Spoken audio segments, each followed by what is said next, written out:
Damai sejahtera Allah yang melampaui segala akal dan pikiran, itulah kiranya yang memelihara hati dan pikiran saudara-saudara di dalam Kristus Yesus, Tuhan dan Juru Selamat kita. Amin. Jemaat yang dikasihi Tuhan Yesus, Shalom. Selamat hari Minggu dan selamat tahun baru. Ini kali kedua kami beribadah bersama dan melayani setelah kami pensiun bulan Oktober yang lalu.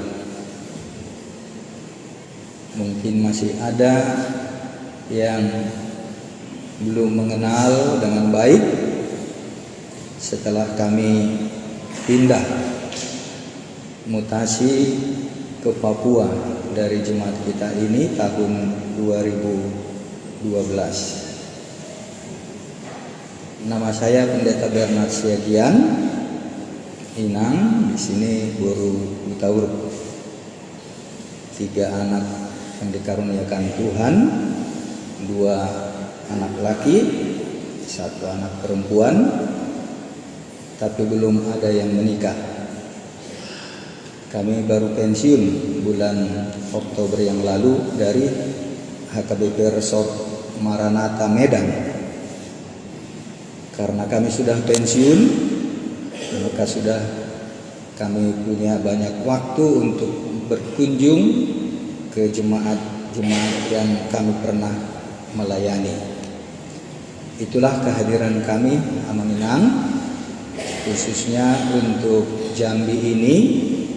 Ada banyak kesan dan pengalaman, dan dalam perjalanan pelayanan saya di Jambi inilah saya yang paling lama, 6 tahun. Karena itu kami sangat bersyukur, berterima kasih kepada Tuhan kalau kami masih boleh mengunjungi jemaat-jemaat yang pernah kami layani, termasuk khususnya untuk Jambi ini. Amanginang, ada sedikit yang bisa kami berikan sebagai pelayanan online yang setiap hari saya menyampaikan firman Tuhan. Ini sudah memasuki tahun ke-9 sejak waktu saya di Rawamangun. Setiap hari saya mengirim firman Tuhan dengan menyanyikan 4 suara seperti yang ada di almanak HKBP dengan nama labelnya Suara Injil Ikutlah Yesus. Karena itu kalau Amanginang berkenan boleh membuka di Facebook, nama saya Bernard Siagian, atau kalau mau masuk dalam grup WA, WhatsApp, boleh juga mengirim nama ke nomor saya 0813 76 56 1206. Itu setiap hari saya mengirim dengan nyanyian, ada musik dan rekaman. Ada juga videonya, tetapi video yang tidak bergerak, hanya suara dan teks yang bergerak. Itu menjadi buah dari karya pelayanan saya yang kiranya Tuhan berkenan sepanjang hidup saya bisa terus melakukannya. Karena itu dengan pertemuan kita saat ini, kami menyampaikan kepada kita salam untuk kita sekalian. Horas. Baiklah, kita mendengarkan firman Tuhan dari 1 Korintus 1 ayat 4 sampai 9. Demikian firman Tuhan.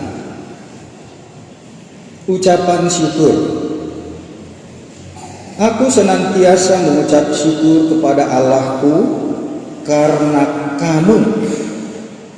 atas kasih karunia Allah yang dianugerahkannya kepada kamu dalam Kristus Yesus. Sebab di dalam Dia kamu telah menjadi kaya dalam segala hal, dalam segala macam perkataan dan segala macam pengetahuan, sesuai dengan kesaksian tentang Kristus yang telah diteguhkan di antara kamu.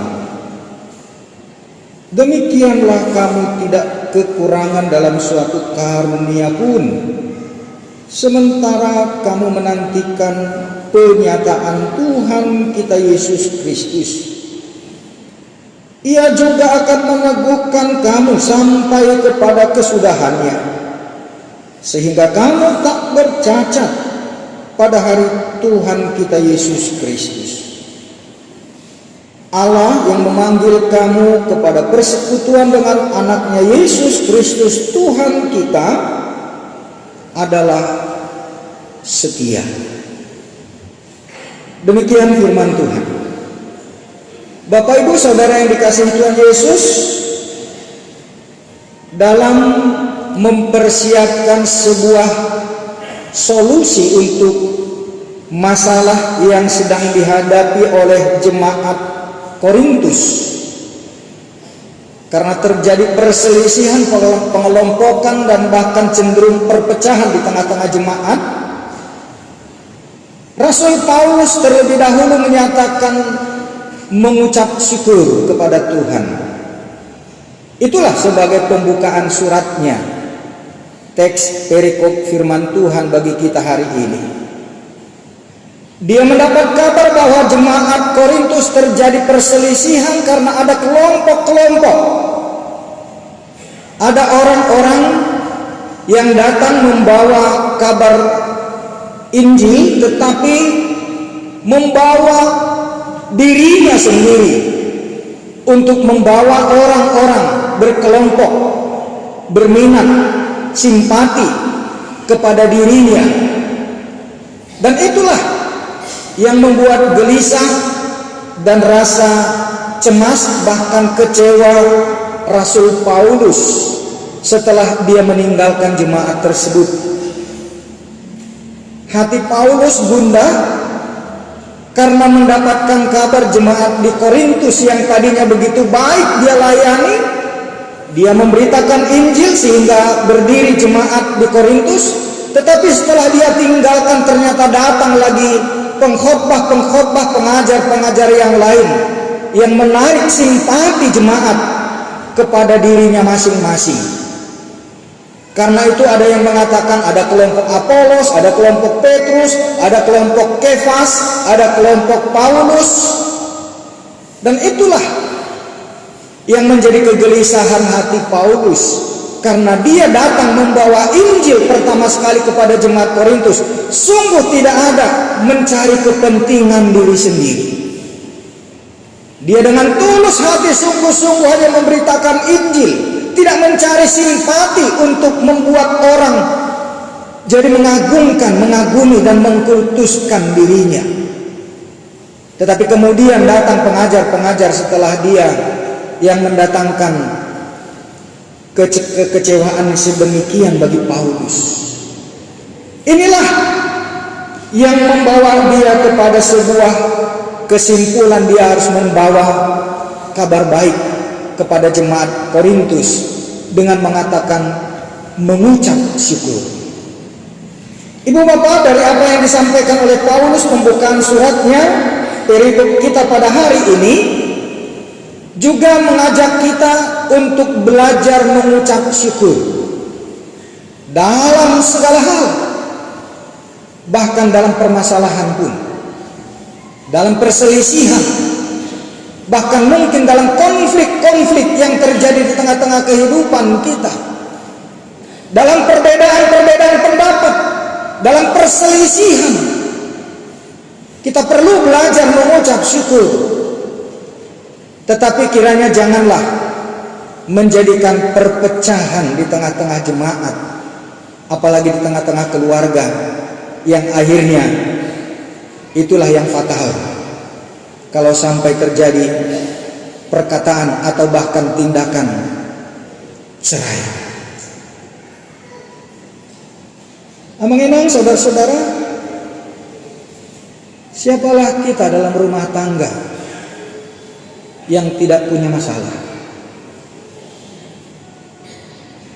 Manalah gereja, jemaat atau persekutuan komunitas yang tidak punya masalah? Kehidupan kita di dunia ini, karena masing-masing orang punya kepala, pikiran, pendapat yang berbeda, pasti ada masalah.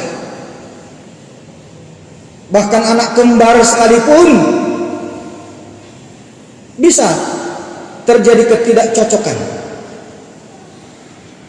Itulah yang menimbulkan terjadinya banyak masalah perselisihan di tengah-tengah kehidupan kita.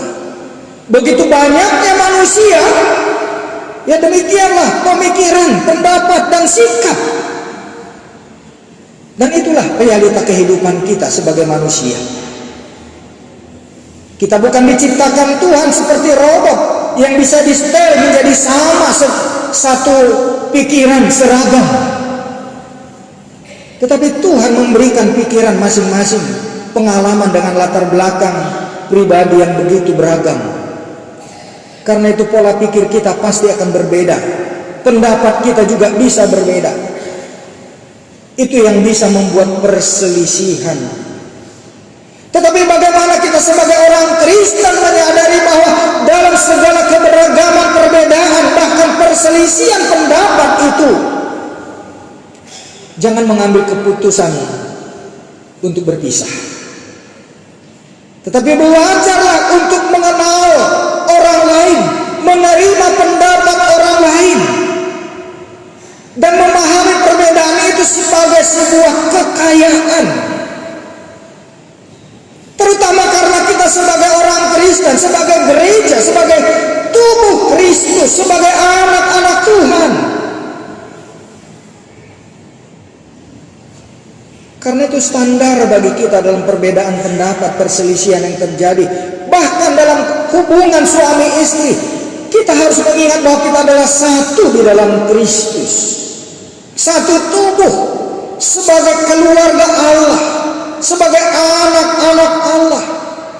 Sehingga perbedaan pendapat itu bukan membuat kita cerai, bahkan sampai terjadi peperangan, kekerasan. Inilah yang perlu kita kelola dalam kehidupan kita di tengah-tengah komunitas, dalam keberagaman pribadi kita masing-masing. Bapak Ibu saudara-saudara yang dikasihi Tuhan Yesus, kalau hari ini minggu kedua setelah Epifani. Epifani artinya Allah yang membukakan dirinya, Allah yang membukakan wajahnya, menyatakan bagaimana kita melihat wajah Allah di dalam permasalahan, di dalam perbedaan, di dalam konflik-konflik perselisihan yang terjadi. Dalam setiap permasalahan yang kita hadapi, Tuhan menampakkan dirinya di sini. Karena itu kalau minggu ini sebagai minggu yang kedua setelah Epifani mengajak kita, temukan dan lihatlah wajah Allah di dalam permasalahan yang kita hadapi. Bagaimana kita berjumpa dengan wajah Tuhan dalam persoalan-persoalan kehidupan, perbedaan pendapat, dalam perselisihan, dalam perbedaan-perbedaan yang ada di tengah-tengah kehidupan kita. Kita berjumpa dengan Tuhan. Tuhan membukakan wajahnya di dalam permasalahan kehidupan yang kita hadapi. Karena itu tugas kita saudara-saudara adalah bagaimana untuk menemukan wajah Tuhan di dalam perselisihan, di dalam permasalahan. Nah karena itulah kalau Paulus mengatakan mengucap syukur kepada Allah karena kamu, karena jemaat Korintus yang dia tahu ada perselisihan pendapat, perbedaan pendapat di situ. Tetapi yang membuat kegundahan hatinya adalah kalau sampai itu menimbulkan perpecahan. Dan itulah juga yang harus kita waspadai di tengah-tengah perbedaan pendapat atau perselisihan di tengah-tengah rumah tangga. Jangan sampai terjadi perceraian. Karena itu langkah pertama, saudara-saudara, kita harus bertekad berpegang kepada sebuah perjanjian di hadapan Tuhan.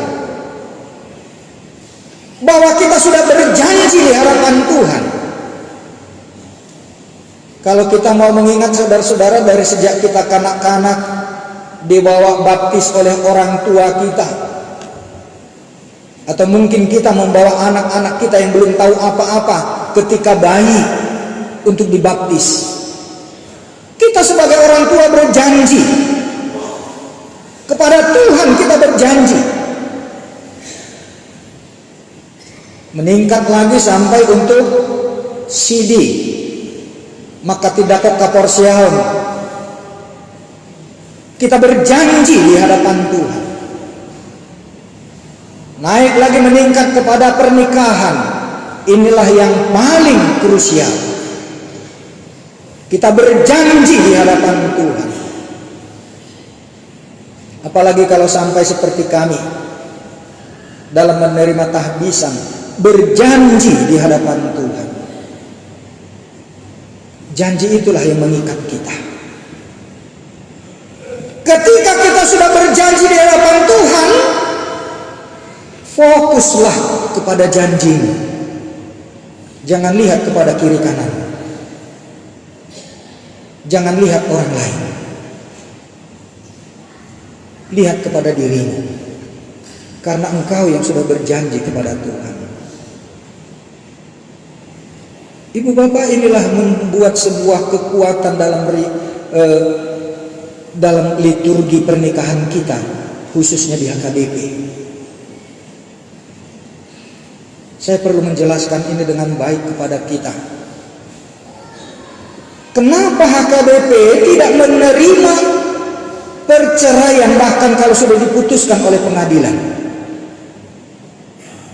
Karena pernikahan itu bukan persoalan manusia dengan manusia.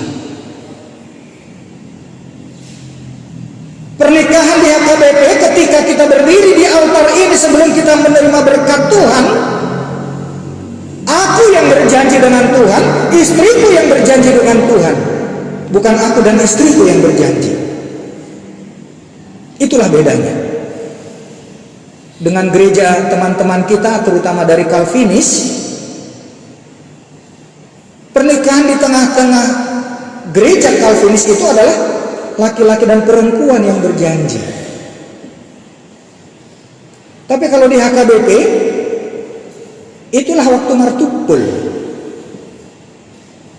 Tiki partupolonido, si bawadi, dok si buruadi, yang akan menjadi suami istri itu itu belum pernikahan. Jadi partupolon itulah perjanjian manusia dengan manusia. Karena itu kalau mau berubah pikiran, nggak apa-apa, nggak jadi. Bukan cerai namanya itu, tidak jadi. Tetapi kalau sudah sampai kepada pemberkatan nikah, karena itu pendeta yang bertanya kepada si laki-laki dan si perempuan, bukan laki-laki dan perempuan yang saling mengatakan janjinya. Itulah bedanya. Dan itu juga yang disimbolkan dengan cincin. Di HKBP cincin itu bukan waktu pemberkatan nikah. Karena cincin itu kita yang buat. Itu perjanjian antara manusia dengan manusia. Itu waktu martupol. Tetapi ketika pemberkatan nikah, saya yang berjanji dengan Tuhan, istri saya yang berjanji dengan Tuhan. Kan itu persoalan dalam perbedaan rumah tangga, suami istri, bertanggung jawablah engkau kepada Tuhan masing-masing. Saya bukan bertanggung jawab kepada istriku, tapi saya bertanggung jawab kepada Tuhan. Begitu juga kita. Artinya Bapak Ibu bahwa perjanjian itulah yang harus kita pegang, karena kita berjanji kepada Tuhan, bukan kepada manusia. Perselisihan pendapat boleh terjadi di tengah-tengah kehidupan kita sehari-hari, tetapi ingat di mana perjanjian kita dengan Tuhan, itulah yang mengikat kita. Itulah yang membuat kekuatan dalam persekutuan, bahkan rumah tangga yang sesuai dengan firman Tuhan, landasan Alkitab dalam kehidupan kita bersama. Begitu juga di tengah-tengah kita sebagai jemaat, Bapak Ibu, ini perlu saya jelaskan supaya kita betul-betul mengerti bahwa pemahaman teologis di HKBP itu mungkin karena begitu dalam, jemaat kurang memahami, atau kami para pendeta yang kurang menjelaskan dengan baik, sehingga bisa dianggap saja sama. Karena itulah Bapak Ibu, kalau pemahaman kita dengan altar ini, tidak sembarang orang boleh datang ke sini. Holana kapartohona dona di luas jong-jong ison. Itu karena apa? Itulah ketika MBO mamiakon batu ujahan. Karena di altar ini nama-nama kita sudah tercatat Alkitab, agenda, sebagai simbol-simbol kesucian, kekudusan nama Tuhan sudah ada di sini. Karena itu orang yang tidak ditahbis tidak diperkenankan untuk berdiri di sini. Karena itulah simbol pertanda kehadiran Allah. Inilah yang mengikat tempat ini sehingga disebut Bagas Joro. Ini bukan tempat ibadah. Kalau kita beribadah bisa di mana-mana. Itulah bedanya pemahaman di HKBP. Kalau di HKBP sudah mengatakan gereja Bagas Joro, itu karena sudah MBO, karena di situ sudah diletakkan nama-nama dari seluruh jemaat mula-mula yang ikut terdaftar waktu MBO, dan disitulah ikatan janji kepada Tuhan yang sudah menyerahkan ruangan dan seluruh umat dan segala fasilitas yang ada di tempat ini. Ini sudah menjadi milik Tuhan, menjadi tempat Tuhan, menjadi rumah Tuhan. Bedanya dengan tempat-tempat yang lain, karena inilah tahta Tuhan. Sehingga dengan perjanjian seperti itulah kita bisa bertahan dalam berbagai persoalan kehidupan yang terjadi di tengah-tengah jemaat, di tengah-tengah perkumpulan, di mana janji Tuhan sudah ditegakkan. Dan kita sudah berjanji di hadapan Tuhan. Tanggung jawab saya kepada Tuhan, itulah yang harus saya emban. Karena Tuhan akan tuntut itu kepada kita masing-masing. Dan inilah yang membuat kita bisa langgeng menghadapi kehidupan ini amat tenang. Kalau kita ikutkan hati kita, pikiran kita, cara kita untuk berpikir, mengambil keputusan dan sikap dalam kehidupan permasalahan kita, begitu gampangnya kita mengatakan cerai, pisah. Itulah cara iblis. Tuhan tidak pernah merencanakan kita untuk cerai, dan Tuhan sama sekali tidak mengizinkan. Perceraian adalah kejahatan yang paling buruk di mata Tuhan. Karena itu jangan pernah berpikir apalagi mengatakan cerai. Karena kita yang sudah berjanji kepada Tuhan. Begitu banyak persoalan dalam kehidupan ini. Begitu banyak perselisihan pendapat di tengah-tengah persekutuan, bahkan di dalam gereja. Tetapi jangan pernah berkata untuk cerai dan tinggalkan tempat di mana engkau sudah berjanji, di mana engkau sudah mengikat janji dengan Tuhan. Jangan pernah tinggalkan. Dan inilah saudara-saudara yang diangkat oleh Rasul Paulus di tengah-tengah perselisihan pendapat, bahkan cenderung perpecahan di jemaat Korintus. Ketika mereka menghadapi masalah, perkelompokan, perselisihan, dia mengatakan mengucap syukur. Karena itu lihatlah kepada kasih karunia yang telah memperkenankan engkau berdiri berjanji di hadapan Tuhan. Dan itulah yang membuat kita bisa bertahan dalam perbedaan-perbedaan yang ada di tengah-tengah kita.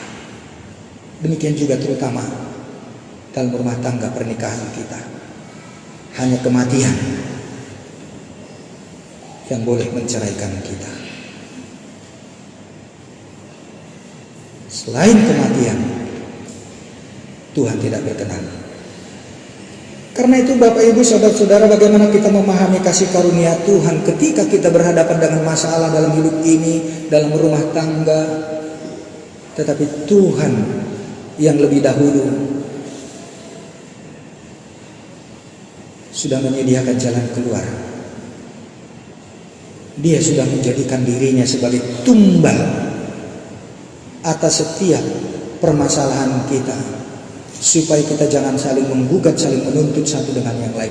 Tuntutlah kepada Dia yang sudah menumbalkan dirinya, mengorbankan dirinya untuk melepaskan engkau dari segala dosa kejahatan. Dan Dia sudah merelakan dirinya untuk menjadikan dirinya menjadi tumbal atas dosa dan kejahatan siapapun.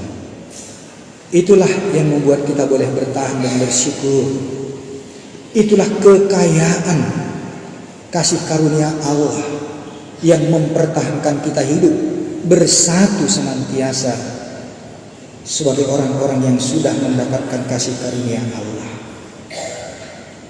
Karena itu dengan demikian Bapak Ibu Saudara-saudara, ketika kita berbeda pendapat, boleh saja perselisihan terjadi, tapi jangan pernah berpikir untuk bercerai. Ingat janjimu kepada Tuhan. Kita yang sudah berjanji masing-masing kepada Tuhan, janji itulah yang memberikan kepada kita kepastian bahwa Dia tidak akan meninggalkan kita. Dia Sang Immanuel itu sudah berjanji dan merelakan dirinya menjadi korban tebusan atas segala kesalahan dan kejahatan kita semua. Dia sudah menyediakan dirinya untuk perdamaian. Karena itu kalau kita sudah berdamai dengan Allah, Allah sudah memperdamaikan dirinya dengan kita. Bagaimana mungkin kita tidak menerima satu dengan yang lain? Kalau Allah sendiri sudah mengorbankan dirinya, Dia sudah memperdamaikan dirinya dengan kita, orang-orang yang berdosa, orang-orang yang begitu jahat. Bagaimana mungkin kita tidak bisa menerima satu dengan yang lain? Inilah yang memampukan kita harus mampu menerima perbedaan satu dengan yang lain, karena Kristus yang sudah memberikan kasih karunia-Nya kepada kita, yang menjadi jaminan untuk mempersatukan kita dalam setiap perselisihan permasalahan apapun yang kita hadapi sebagai orang-orang percaya, sebagai gereja, sebagai anak-anak Tuhan, sebagai tubuh Kristus, sebagai keluarga Allah. Dia sudah memberikan dirinya sebagai jaminan untuk segala kesalahan, dosa, pelanggaran apapun yang kita lakukan dihapuskan, untuk kita bisa saling menerima satu dengan yang lain. Inilah menjadi kekuatan kehidupan kita sebagai orang Kristen, sehingga perbedaan apapun di antara kita cerai bukan jalan keluar, dan sama sekali terhindar dari pikiran dan perbuatan tindakan untuk bercerai. Karena itu saudara-saudara, dalam permasalahan perselisihan perbedaan itulah kita akan menemukan wajah Tuhan.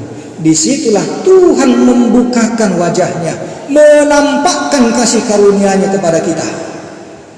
Ketika kita sadar bahwa aku yang salah, tanpa menyalahkan siapapun, aku yang salah.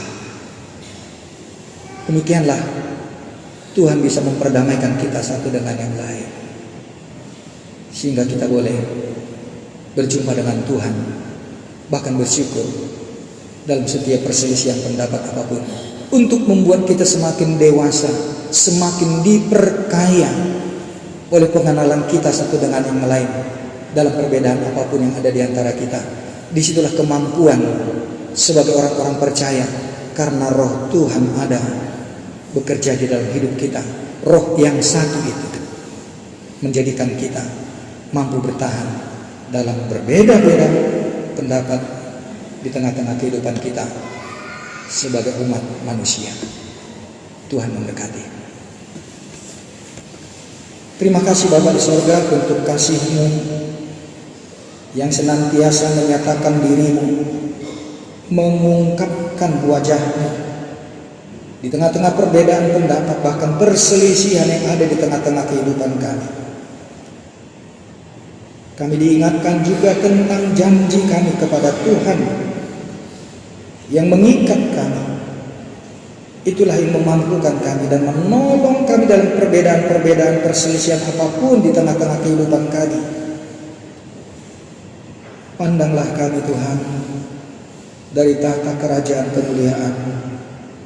Segala perbedaan apapun yang ada di tengah-tengah kami, antara suami istri, di tengah-tengah keluarga, orang tua dengan anak-anak, dalam persaudaraan, bahkan juga di tengah-tengah jemaat-Mu ini.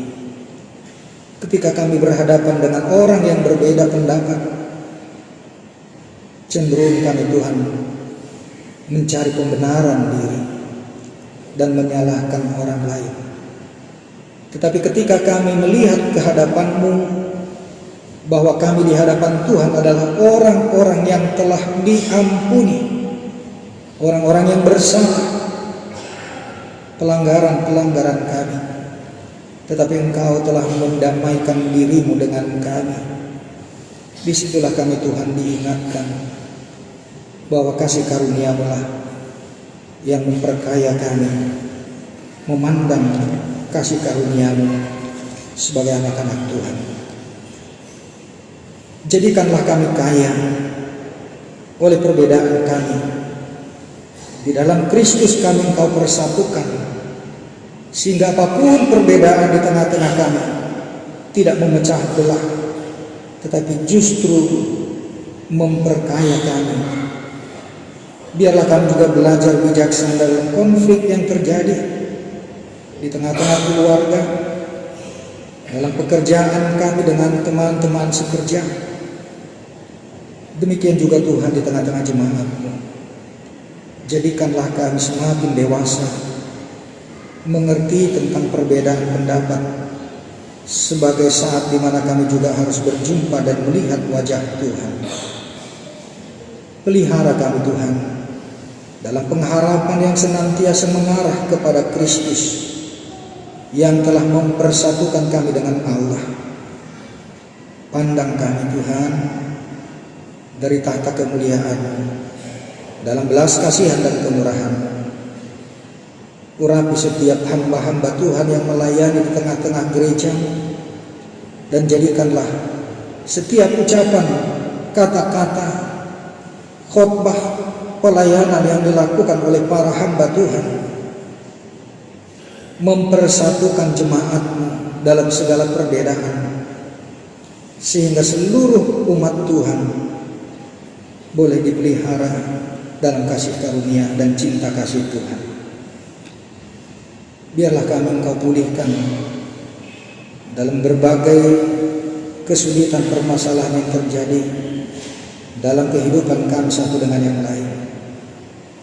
Berkati setiap rumah tangga, suami istri, orang tua, untuk mempertahankan keutuhan rumah tangga di tengah-tengah berbagai perbedaan pendapat bahkan konflik yang terjadi.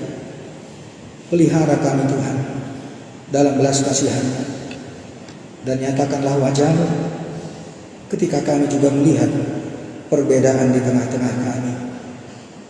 Belas kasihan kiranya Tuhan tetap mengalir dan menampakkan wajah-Mu dalam setiap perbedaan pendapat dan perselisihan di tengah-tengah kami.